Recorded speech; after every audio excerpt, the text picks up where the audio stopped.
تحقیق یہ بتاتی ہے کہ مرد کی آنکھیں جب اس میں خواہش پیدا ہوتی ہے نا، ایک زہریلا مادہ نکلتا ہے، زہریلا مادہ نکلتا ہے. آپ دیکھو غور سے کسی چیز کو، نظر لگتی ہے نا، سب کا یہ تو معمول ہے، نظر لگتی ہے. وہ اس کی نظر لگ گئی، اس کی نظر لگ گئی، تقریباً سب لوگ مانتے ہیں نظر لگتی ہے، اور اسلام بھی کہتا ہے العین حق، نظر لگتی ہے.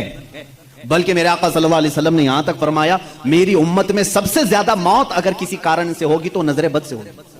حضور نے فرمایا ہے طبعی نیچرل ڈیتھ کے بعد، نیچرل طبعی موت کے بعد اگر کسی وجہ سے، کسی بیماری سے سب سے زیادہ موت ہوتی ہے تو نظر بد سے ہوتی ہے. وہ پتہ نہیں ہوتا سب کو، اس کی علامتیں تک حضور صلی اللہ علیہ وسلم کی احادیث میں گنائی گئی ہیں.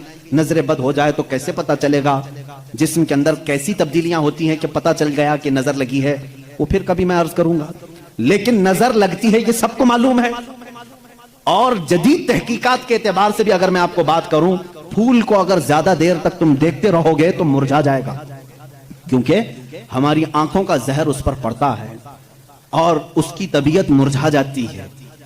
وہ جتنا اپنے ٹہنی میں لگ کر کے جتنی دیر تک تازہ رہ سکتا ہے، تمہارے ہاتھ میں آنے کے بعد اتنی دیر تازہ نہیں رہے گا، کیونکہ کچھ بیکٹیریا ہمارے اندر ہیں اور آنکھوں سے نکلنے والی چیزیں بھی ہیں. اسی طرح سے عورتوں کا جسم اتنا نرم ہے اور نازک ہے کہ باہر کے زہریلے مادے ان کے جسم پر پہلے اثر کرتے ہیں. مردوں کے جسموں پر کم، لیکن عورتوں کے جسموں پر زیادہ اثر کرتے ہیں.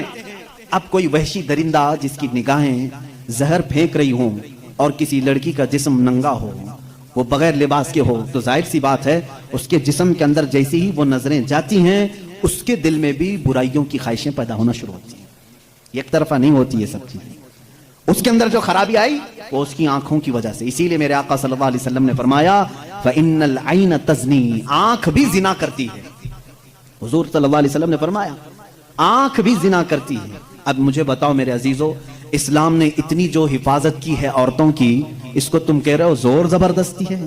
اسلام دین فطرت ہے، صرف وہی بات کرتا ہے جو انسان کے لیے سوٹیبل ہو، جو تمہارے جینے کے لیے اچھا ہو.